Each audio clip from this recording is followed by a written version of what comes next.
Marami ang nagulantang sa nalitratuhang lumalabas sa isang imburnal sa Makati. Hindi ipis o daga, kundi isang babae. At nung tuluyan itong makalabas sa butas, siya'y kumaripas ng takbo. Ang post na yon, binaha ng samut-saring mga espekulasyon. Hinala ng iba, ang babae baka sa mismong imburnal nakatira. Diyan talaga siya tumira at nakaya niya. Baka doon sila nakatira sa ilalim. Kung totoo man ito, ganito na nga ba kalala ang problema sa pagkakaroon ng disenteng tahanan sa ating mga syudad?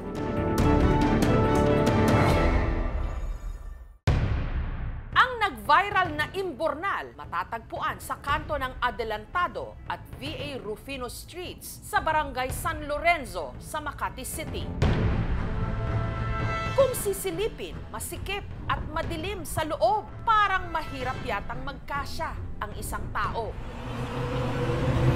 Pero kung ang CCTV footage na ito ang pagbabasihan, kasya raw sa loob ng imburnal ang 3 tao. Simple lang umupo. Sa footage kasi nakuha nitong Lunes ng hapon, makikita ang magkakasunod na pagpasok ng 3 tao sa butas ng imburnal. Mapapansin doon na palingalinga sila. Hinala nila ang 3 nakunan ng CCTV at ang babaeng lumabas mula sa imburnal, ang mga tinatawag na mole people, mga informal settler o yung mga walang matirhan sa syudad. Kaya ang imburnal ang ginagawa nilang pansamantalang silungan. Ang imburnal sa Rufino Street kung saan nalitratuhan ng babae, nakadugtong daw sa iba pang mga drainage ng lungsod. Kapag gumapang ka raw rito, maaari kang makalabas sa lagusang ito sa isa pang creek sa Barangay Pio del Pilar. Nakikita ko lang yan sila pag lumabalas din galing sa loob. Parang ginawa na lang yata nila yung tirahan. Madalas po gabi. Nag-abang ang aming team sa creek.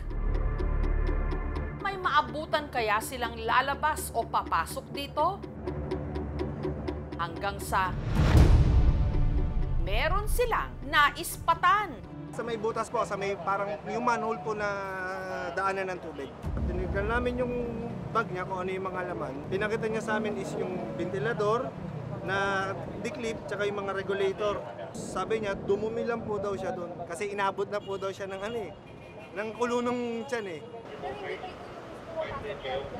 Kahit tignan niyo po sa ngayon lang po ako gumawi talaga rito. Naabutan na po ako wala pong pagtatakpan dyan. Ito lang po, binigay ng kaibigan ko ng instruction, pambenta. Di ko naman po alam na bawal, ma'am. Kung alam ko po, di man po para mapahamak ako, bababa ako. Ayon sa ilan sa kanilang mga nakausap, may mga nakikita raw talaga silang mga labas-masok sa mga imburnal. Bumababa sila ron para magbaklas ng mga gaya ng mga tanso. Binibenta nila. At nung tanggalin nila ang mga nakaharang na bakal sa butas, tumambad ang bahagi na parang sinadyang sirain para ito'y mas lumapad. Nung araw na pumutok ang balita tungkol sa babae sa imburnal, ang butas agad na sinementohan ng PNP. Ibinalik po sa dating anyo niya at saka para dun sa purpose niya talaga. Pero sino nga ba ang babaeng nakitang umaahon mula sa imburnal? Dahil sa pangyayaring ito, muling natuon ang atensyon sa realidad sa ating lipunan na marami sa ating mga kababayan walang disenteng mga bahay.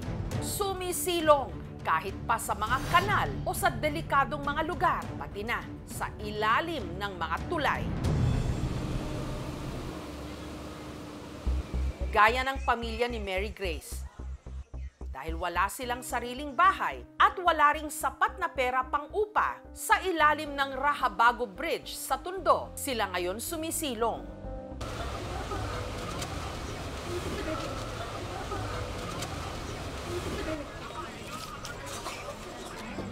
Itong Biyernes, nadatnan namin si Mary Grace at ang kanyang anak na si Erwin na saktong naghahapunan. Dahil malakas ang ulan, ang kanyang pamilya nagsiksikan sa maliit nilang espasyo sa ilalim ng tulay. Sina Mary Grace, isa lang daw sa 4 na pamilya na nagsisiksikan dito. May tanap po kasi tinanaya. Nasanay na po kasi ako. Wala na anay na pamilya. Dito na po kami. Wala po kasi kaming matitira, wala po kami pera. Tapos yung mom ko po, nagka-tricycle tayo din sa Katapat. Dahil po, isang inuupo, ininita. Pag may dumadaan pong malaki sasakyan, parang mumuga lang po. May amoy mabaho. Pag ano na po, pag ganyan hagtad, pag nilitan niya, binuksan ng dam, medyo may amoy. Malamok, mainit. So, nagtsatsaga na lang.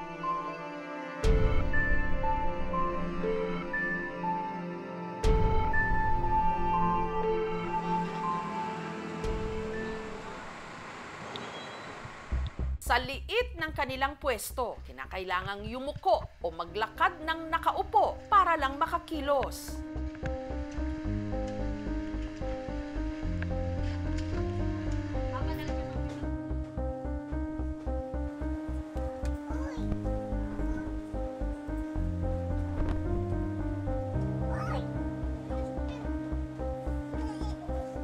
Tatakip lang po ng ganyan pa makaihi, makadumi, tapos itatapon na po ganyan sa iba.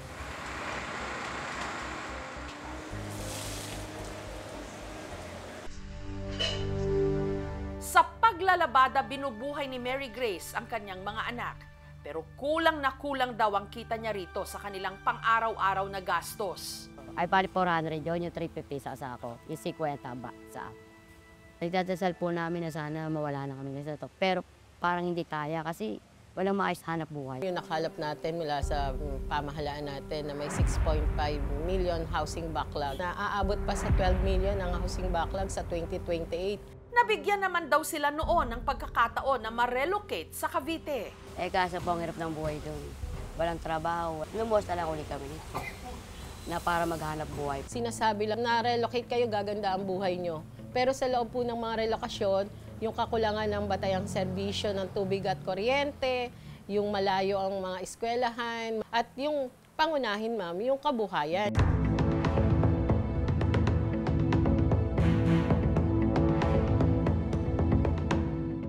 Samantala, ang babaeng nalitratuhang lumabas sa imburnal sa Makati, natunton ng mga kawani ng DSWD o ng Department of Social Welfare and Development. Nauna nang pinabulaanan ng babae ang paratang na sa imburnal talaga siya nakatira. Pero sa kauna-unahang pagkakataon, ilalahad niya ang buong istorya sa nag-viral na litrato at ang tunay niyang pagkatao. Ako po yung na-viral na nakuha na nila ng picture. Nagulat na ang dami ng tao. Lahat sila nakatingin sa akin. Sobrang takot ko, tumakbo na lang po ako. Ang babae sa imburnal, bibigyan na ng mukha at aahon na para magpaliwanag sa aming pagbabalik. Marami ang nagulat nung sa abalang kalsada sa Makati, may babaeng bigla na lang lumabas mula sa imburnal. Natuntun siya at nagpaunlak ng interview sa KMJS. Siya si Rosemary, isang mangangalakal. Ako po yung na-viral na nakuha na nila ng picture sa may drainage. Pag-aamin ni Rosemary, dati siyang palaboy sa kalsada, pero mag-iisang taon na raw nung iwan niya ito. Nangungupahan na raw siya ngayon sa boarding house kasama ang kanyang live-in partner. Ito po yung bahay namin, malaki naman, kaso maraming gamit masikip Ito yung kinakalakal ko, yan. Giit niya, hindi raw siya nakainom o gumamit ng iligal na droga nung araw na nalitratuhan siya. Di umano, aksidente lang kung paano siya napasok ng imburnal. Habang naglalakad daw kasi siya, nahulog daw sa imburnal ang dala-dala niyang cutter blade. Mayroon po kasi akong hawak na plastic niyo na biglang dumulas po kasi tumama po siya sa bato. Nalaglag po kasi yung cutter blade ko po. Pinilit ko nga lang po ipasok sa sarili para makuha ko yung cutter blade. Ganito po yung kinuha ko sa grenades na cutter blade. Ginagamit ko po sa pangalakal. Wala na po kasi ako pambili, mami. Si Rosemary, pilit na sumiksik sa masikip na butas. Hanggang dito ko lang po yun. Binadali ko nga lang po pagbaba kasi natatakot po talaga ako May mga sugat nga po ko Kaya umakyat po ako agad. Nahirapan pa po ako pag akyat ko Nagulat na ang dami ng tao. Sobrang takot ko, tumakbo na lang po ako. Wala rin naman daw katotohanan ng mga kumalat na kwento na kaya siya kumaripas ng takbo ay dahil hinabol siya ng mga pulis. Wala naman po ginawang kasalanan. Ang akin lang po, pinaglaban ko yung sarili ko, kinuha ko lang po talaga yung cutter blade. Pero si Rosemary ay inamin sa aming team. Di po ako doon sa may maliit na drainage na pinasukan ko, doon po sa may kabila. Ang tinutukoy ni Rosemary ang isa pang lagusan na tinatawag nilang botanical garden. Doon po kami naliligo, doon po kami sa may kumakain. Maging flood control project din yan, nagiging dwelling area about over 10 years ago. Gagamit tayo ng bakal na rehas, wag lang makapasok at labas ang mga tao. First time po ito na may insidente na ganito. Siniguro naman nila po muna na wala na pong natira doon na tao sa loob. Nagsimula na rin po kami makipag-coordinate para ma-check. Dahil nga po yung alam naman natin na maaring taguan po ito ng mga kawatan. Mga CCTVs, magpapadagdag kami para talagang mas mabigyan natin ng proteksyon ang ating komunidad. Ang DSWD, kasalukuyan ding tinunton ang mga lalaking nakuna ng CCTV. Huwag po kayong matakot. Hindi po kami mga habol. Yung tulong na pwede naming ibigay ay nandiyan. Kayo lang po inaantay namin.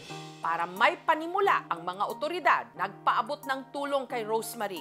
Ni-request niya talaga magkaroon siya ng sari-sari store. Sa pagkakaalam ko, lahat po yun ay binili ng goods. Para itinda niya, nakatulong naman po siya para maalarma ang lahat. Sana lang po wag lang din pamarisan. Instant 80K agad-agad, DSWD, walang kahirap-hirap. Makapag-change na nga ng career, maghanap ako ng imbornal, may 80K na agad.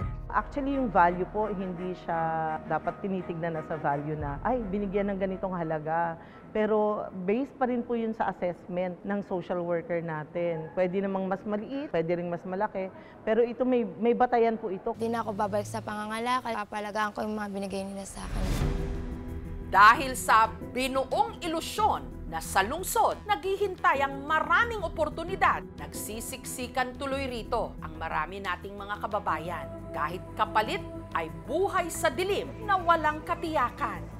Hindi lang ito problema ng mga mahihirap. Tungkulin din ito ng pamahalaan na tiyaking may disente at ligtas na tahanan ang bawat mamamayan. Tunay ngang hindi lahat ng may bubong may tahanang matatawag. Dahil sa syudad ng pangarap, marami pa ring nabubuhay na ika nga mahirap pa sa mga daga. Thank you for watching, mga kapuso. Kung nagustuhan niyo po ang videong ito, subscribe na sa GMA Public Affairs YouTube channel. And don't forget to hit the bell button for our latest updates.